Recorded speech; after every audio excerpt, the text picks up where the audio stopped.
Пришел чудо-коммутатор для того, чтобы монитор и клавиатуру с мышкой коммутировать между двумя компьютерами. Вот смотрим. Сейчас активен линуксовый компьютер, дальний. Как бы так сейчас.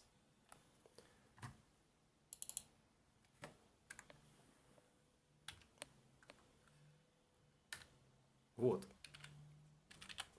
Естественно, пароль суперпользователя вы не видите.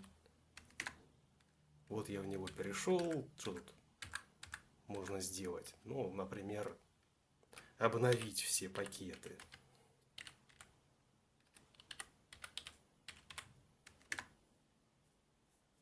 Ух ты, как много обновлений. Это даже не пакеты, это только их списки.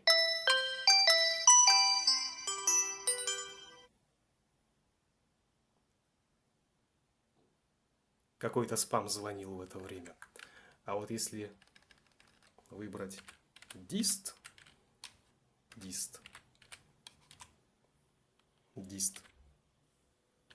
upgrade, вот эта команда набралась.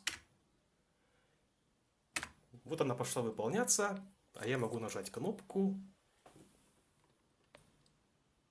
Вот что неудобно, что кнопка далеко, а не сбоку, допустим. И, пожалуйста. Теперь я уже переключился на второй компьютер с Windows. Потерь в качестве изображения нету, да и откуда им взяться в HDMI интерфейсе. А вот этот интерфейс для старых мониторов останется для проверки всяких так называемых бомж-ПК древнеисторических, у которых вот такого вот современного видеоинтерфейса нету.